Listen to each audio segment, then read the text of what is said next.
This is Pet Life Radio. Let's talk pets.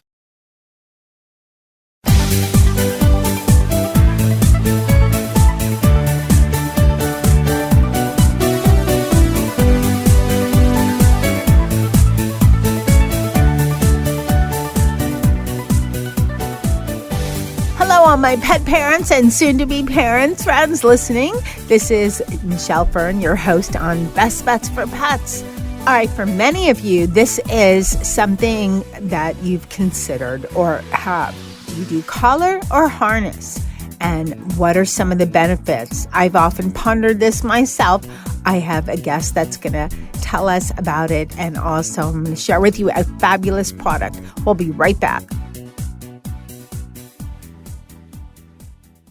Does your dog itch, scratch, stink, or shed like crazy? Come to Dynavite for help. Order a 90-day supply of Dynavite. Dynavite for life. Pick up 2 tubes of Doggo-Suds. Get the 3rd tube free. Peppermint, tea tree, lavender, Doggo-Sud shampoo. Made with all-natural coconut, jojoba, aloe. Great for healthy skin and soft, shiny coats. But no itchy, harsh chemicals. Lather up, rinse away. Try Doggo-Suds. Buy 2, get 1 free. At Dynavite.com. DINOVITE.com.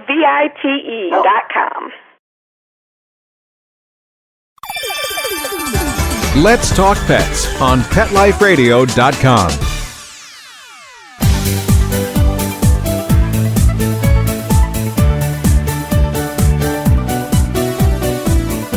Welcome back, everyone.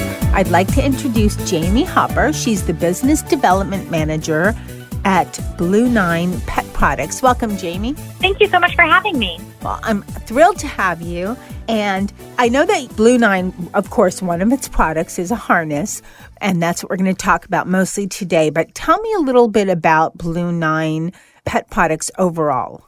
Sure. So Blue-9 Pet Products launched about 5 years ago. So we're a relatively young company, and we design premium solutions-based pet products. So any product that we develop, we want it to solve a problem for pet parents or professional dog trainers or anyone who has a dog. Okay.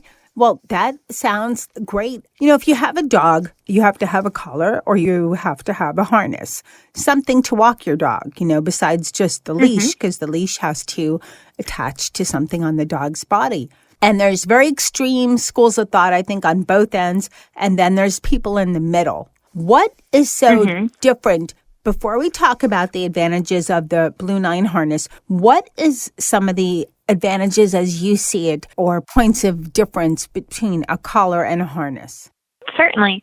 So I think it's really important for dogs to have collars because you can attach their identification to them. So like an ID tag that has your phone number on it, that sort of thing. It's really important to leave something like that on your pet at all times in the event that they go missing, they slip out the door, they run away, or if you're transporting them and you get into a car accident. It's really good to have contact information on the dog at all times. But when it comes to walking a dog, there are certainly safer alternatives. So if we're walking a dog on a flat collar, that can put a lot of pressure on their sensitive trachea and throat area. And if they lunge or pull really strongly, then they can cause damage to their sensitive neck and trachea and throat area as well. So walking a dog on a harness can be a safer alternative because it disperses the weight across your dog's body more evenly, so it's less likely to impact their muscles and skeleton structure. Let me throw this out at you just to see what your input is. I've always heard that dogs have super strong necks, and most of my life I've had larger dogs. So, you know, we're talking 50 pounds or so. And I've even known trainers, now this is going way back, that things have changed dramatically, where if they're training a large dog, we'll use a choke collar and yank them back. Can having a collar or training like that still aggravate a dog's neck muscles if they're a larger dog as compared to, say, a teacup or, you know, very small breed? Absolutely. Even large dogs can become injured by the pressure that is around their necks and throats. Good to know. Okay, let's talk about the Blue-9 balance harness. First of all, I have to say one thing. A lot of people have problems putting on a harness onto their fur babe. And I've seen geniuses get all tangled about. And I have to say, the Blue-9 balance harness is super easy. I had someone who's a genius but is not very harness educated, and he had no problem putting it on my tester, Lily. So what did you do when you thought about, how did you guys go about developing or the harness? What were some thoughts that went into when you said, we're going to make a harness and we're going to make it different or better than anything out there? What were the things you were trying to achieve? Absolutely. So I think maybe we'll take just a mini baby step back and kind of address how we walk our dogs, and when we want to teach our dogs how to walk nicely on a loose leash with us. There's lots of products available on the market that help teach your dog not to pull or help manage them when they're pulling. So the balance harness is a no-pull, loose leash walking harness in the sense that it gives the owners a little bit more control over their dog when you take them for a walk. So a little caveat, a lot of dog trainers will say that harnesses teach dogs how to pull. And we always like to say that it's actually the owners following after a dog that's pulling that teaches dogs to pull. But we wanted to make sure when we started developing the balance harness, we wanted to make sure that we were developing a solution that was going to help give dog owners a little bit more leverage or a little bit more control over their dogs while they work on teaching them how to walk nicely on a loose leash. So when we were developing it, we did develop that front leash attachment point on it. So you can clip your leash to basically it's underneath your dog's chin or on the bony part of your dog's chest. And when your dog pulls in front of you, it gently guides them back around towards you so you can re-engage them, get their focus, and then reward them for proper behavior of walking nicely on a loose leash. There's a million other features in it as well, but I think that that's a pretty big point to make for our pet parents that are listening. Yeah, that's a great point. And you touched on this a little bit, but what makes your harness different than the other ones out there? I know that there's 6 adjustment points, but what are the differences? Absolutely. So as I said, there's lots of different front attachment or no-pull harnesses available on the market. So as we started developing this one, we wanted to make sure that we got rid of all of the annoyances of other front attachment harnesses. So other harnesses might rub into the armpit area and cause chafing. Some are going to restrict free range of motion in the forelimb. What that means is that there's a strap that cuts across the dog's shoulders, and it prevents the dogs from being able to walk normally. It shortens their stride. And a good analogy for why this is so bad and why we want to avoid doing that to our dogs is that if us as humans, if we stubbed our toe on the coffee table and hurt it really bad, if we walked kind of with a limp for 3 or 4 days while that toe was healing, something else in our body would start hurting. Maybe our lower back, maybe our hips would hurt, or maybe it would travel all the way up to our neck. We're walking out of alignment because we're protecting that little toe that we stubbed. So it's the same for our dogs. If we're forcing them to walk in a way that's not natural by putting a harness on them that is restrictive, it's going to lead to injuries or soreness and walking out of alignment in our dogs. And it doesn't necessarily change when we take the harness off of them. There are permanent gait changes when we put our dogs into a restrictive harness. So when we developed the balance harness, we wanted to make sure that it had a Y-shaped front that allowed full freedom of movement in the forelimb. And we also had it developed with the top strap and the chest strap being adjustable. And that means that the girth strap will sit further back instead of riding into the armpit area. And Lori Stevens is actually the core designer on the product. She is a T-Touch practitioner. So she works very closely with dogs and their biomechanics, and she does fitness instruction as well. So she was really tuned into how this would fit on dogs and making sure it was the healthiest option available for them. You know, it seems like you thought of everything. This is a very thorough harness, and just in listening to you making the points and thinking, yes, that's right, you know, because you do see a lot of harnesses that are binding for dogs or that they're more cute than functional. Yes, That is correct.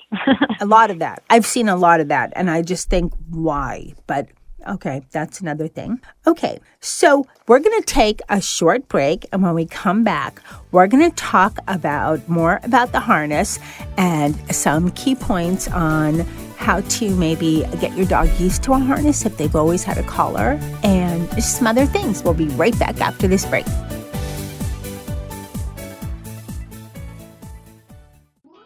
Hey everyone, Michelle Fern here. You know how they say you are what you eat? Well, guess what? Same is true for your fur babe. Did you know that 80% of the immune system is influenced by the gut, and that supporting the immune system through proper diet and digestive health helps your pet to better fight environmental allergies? It's true. I have a grandpa dog, as I call him. Mr. Z is now 14. And over the years, he's had his issues, but lately he's had a lot of allergies. And I've recently put him on a solid gold diet, and I have noticed a major difference. His arthritis, doggy arthritis, doesn't seem to bother him as much. His old dog nose has healed up very nicely. He just has a different kind of a spirit. He just seems overall better. And I attribute that to what he's eating, his solid gold food. Solid gold foods are different than a lot of the pet foods out there because they cleanse the digestive system with whole superfoods. They're balanced with living probiotics, and they're fueled with omega-3 and 6 fatty acids, which supports gut health and nourishes your pet inside and out. And right now, Solid Gold is offering an amazing offer to all of our listeners. Yep, right now you can get 30% off your first order by visiting solidgoldpet.com/petlife. That's solidgoldpet.com/petlife for 30% off your first order. Go ahead and take advantage of this great offer. Let's talk pets. Let's talk pets On Pet Life Radio. Pet Life Radio. PetLifeRadio.com.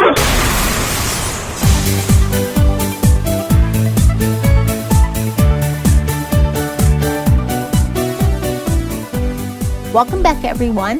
We're talking to Jamie Hopper, and she is the Business Development Manager at Blue-9 Pet Products, and we're talking about the Blue-9 Balance Harness. So, Jamie just told us all about the key points that make the Blue-9 harness, balance harness, different than any others that are out there. How would you go about, I guess, if your dog always just had a collar and that was attached to a leash, and now you're going to get them used to a harness because you've listened to this show and it's a lot better than just, a collar and a leash. What would you do? What would be the steps to acclimate your dog to a harness? That is a fantastic question. So one of the other features of the balance harness is we have a buckle on the neck loop, which means that you're able to clip it around your dog's neck, similar to a collar, before affixing it around the rest of their body. Many other harnesses require you to slip them over your dog's head, and a lot of dogs don't like that. They don't like their ears being touched, that sort of thing. So the buckle on the neck loop makes it quite a bit easier. I have a question about that. I read that in your instructions, and I probably have heard that somewhere because I've had so many different shows with so many different types of products, but I didn't know some dogs didn't like their ears touched. Is it some breeds or is it for droopy ears or pointed ears or? It's really an individual dog's preference. So just like some humans are very sociable and enjoy giving other people hugs out in public, some people are a little bit more reserved and shy and don't really want to be interacted with physically. So I think it's important to look at your dog as an individual and see what they like. If you try to slide something over top of their head, do they duck and move around? And are they calmer or a little bit easier to handle when you try and clip something around their neck, similar to a collar? And whatever works best for your pup, that's what we recommend doing. Besides just dogs having, some dogs not liking their ears touched, a lot of dogs have a little bit of a fear of something going over their head. Just, hey, Mr. Z does. I mean, you put anything over his head and for the most part, it's clothing, he stands still and doesn't move. But your harness, I tried on him too, and he's an old dude. He's 14 and didn't bother him at all. And that's great. And I didn't look at the instructions and did it backwards at first, and it still didn't bother him at all. Except he kind of looked back at me and was like, I think you got it on wrong. It's not supposed to be this tight in this part. So, I don't know.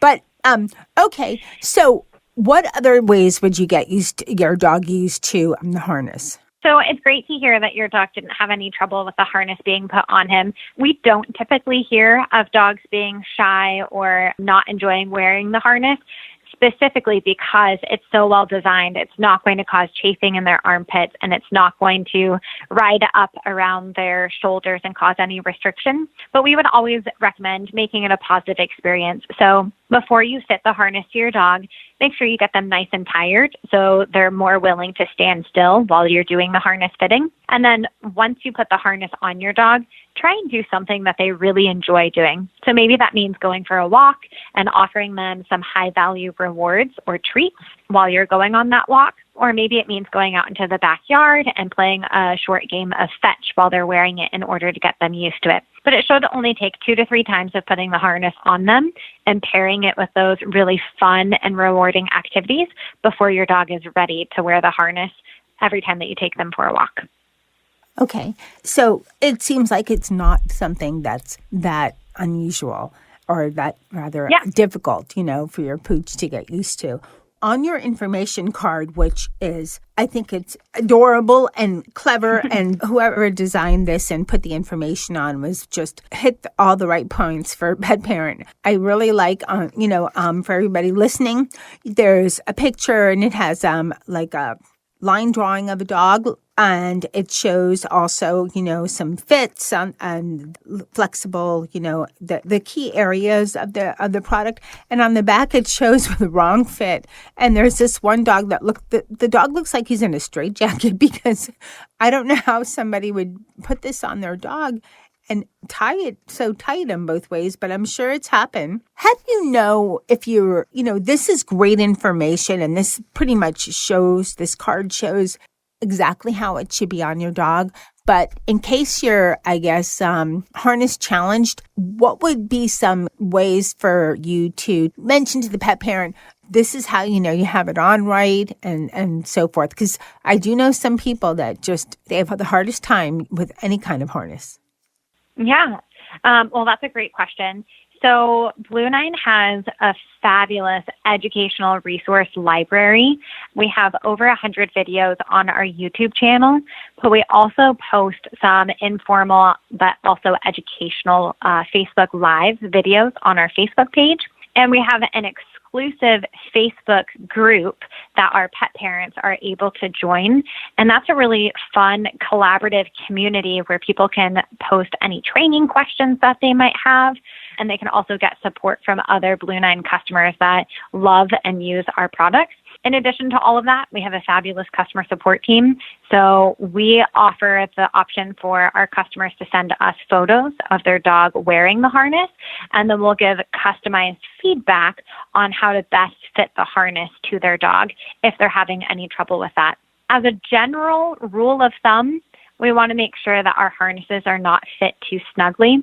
So as a general rule of thumb, if you can fit 2 fingers flat up against your dog's rib cage underneath the girth strap and any other straps, then that should be comfortable enough for your dog. But again, we do offer that customized feedback as well. That's great information. Earlier, you said that you want to make sure that the straps are not close to underneath where it's not really the armpit, but if you think of your 4-legged as a 2-legged, it would kind of be the armpit, area, that sensitive area that can chafe. Is that true? Do you have to be just as careful whether your dog is furry or I'm sure you have to be careful if it's not that furry, but if your dog's really furry, do you still have to be careful about it? It might sound silly, but there's a lot of pet parents out there with furry dogs that just think, I don't have to worry. My dog's furry. It's not going to bother him or her. Well, we want to think about what's going on underneath all of that fur as well. The skin in that area is going to be much more delicate, so it's going to be more likely to chafe, whether they have that fur padding or not. but also thinking about how the muscles move underneath the skin and whether or not they're going to consistently be bumping into that strap as the dog is moving. So we do really want that strap, the girth strap, to be fitted away from that area for the overall comfort and safety of our dogs. Great answer. And that is, like you said, you want it to be a positive experience for your fur kid. And you want this to be making, a way to make the walks pleasurable for both of you. Yes. On the picture, it looks like, is it 2 leashes you recommend walking your dog with? So we actually offer our multi-use leash. What that is it has a bolt snap, or what's at the end of any regular leash. It actually has 2 of those on them. So you're able to attach both ends of your leash to the balance harness, and that gives you more leverage over your dog when they pull. So if you have a super strong puller, we recommend attaching to both the front leash attachment point on the balance harness and the rear leash attachment point on the harness. Okay, and would you do that while sounds like you would do it mostly when you're training your dog, and then afterwards you can go toward, a one leash situation? Yes. So once your dog has learned how to walk nicely on a loose leash, then you can simply attach it to just the front or just the back if you choose.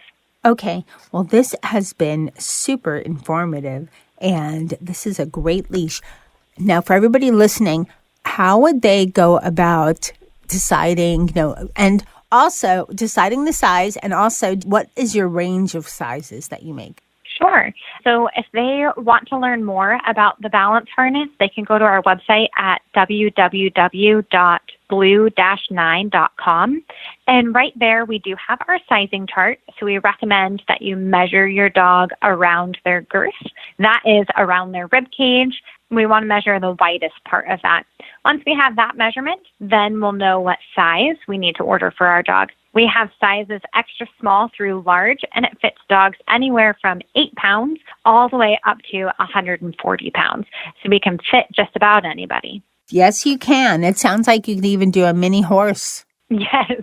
We've had quite a few large dogs. Yes, we've had quite a few very large breed dogs that love and use our harness. Okay, well, I recently had a show where they were talking about miniature horses, so that's where that came to thought, but you wouldn't really walk them the same as you walk a dog. It would be a whole different situation. So, okay.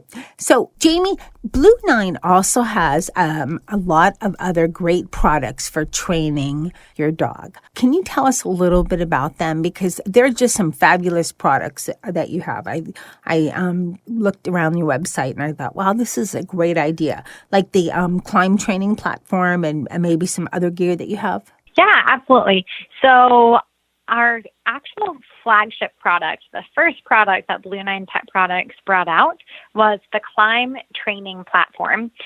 For those of you guys who haven't seen it, that are just listening and hearing about this product, it's basically a square table that's about 12 inches tall and has a length and width of 24 inches by 24 inches. And the reason why it was developed was to help manage problem behaviors in the home, like jumping up on guests, or begging at the dinner table, or excessive barking. So the premise of it is that we teach our dogs to go to the climb. It's basically a platform or a pedestal, and they stay there instead of doing all of the naughty stuff. It's not a timeout, because we want to make sure that we do it preemptively or before our dog engages in any naughty behaviors that we don't like. And it's training an alternative behavior. It kind of stems from the circus days. So if we think about lions and tigers and bears, we put all of those guys up on pedestals or platforms during a show, and it gives us more control and more focus over the animal. So by putting them up on the platform, it creates a defined space or a defined boundary for the animal to work within. So that makes it easier for us to teach them any new behaviors that we want to teach them. Great idea. And are there any other products that you have for training, or maybe new products on the horizon? Yeah, so we actually just launched our Inspire Dog Training Treat Pouch. So that is a treat pouch that you wear around your waist, and it holds on to dog training treats that you can give to your dog anytime that they exhibit good behavior. And we have a bunch of other accessories that go with our Climb dog training table, and other accessories that go with our balance harness as well, like leashes and collars, that sort of thing. And they can learn all about those products on our website. Oh, great. Jamie, thank you so much for coming on Best Bets for Pets. And before you go, Blue-9 products are, I think, a fabulous training device for so many pet parents and just great general. I mean, the balance harness is just a fabulous idea and makes it so much easier to walk your dog. Where can people listening find your products? Yeah, so they can find our products online at www.blue-9.com. And if they want to join our Facebook community, they can find us on Facebook underneath the name Blue-9 Pet Products. And our Facebook group name is Blue-9 Helping Dogs Succeed. So if you want to see some dog training games, you can join us there as well. Oh, great. Well, thank you so much for coming on Best Bets for Pets. Thank you so much for having me. It was a pleasure. Okay, what an informative and interesting show. So if you missed the website for some reason and you're exercising or driving or something, no worries. Just go to the show page for this episode and there'll be a link to Blue-9 Pet Products as well as a little picture and some info about the products. And I would like to thank my guest fur babe, Lily, who's a gorgeous golden retriever. She tested out the harness for me because it's actually for her, but Mr. Z tested it out too because I was impatient. I wanted to know how well it fit and how difficult it is to put on. And pretty easy. Even for those that are harness challenged, this is an easy harness to put on, and their directions are fabulous. And so I'd like to thank Mr. Z and Lily. I'd like to thank Jamie Hopper for coming on as my guest for Best Bets for Pets. And thanks to everyone listening for making Best Bets for Pets one of the best product shows out there. And of course, thanks to my producer, Mark Winter, for making me and my guest sound great. Keep listening because you never know what I'm going to have coming up on Best Bets for Pets. Let's Talk Pets, every week on demand, only on PetLifeRadio.com.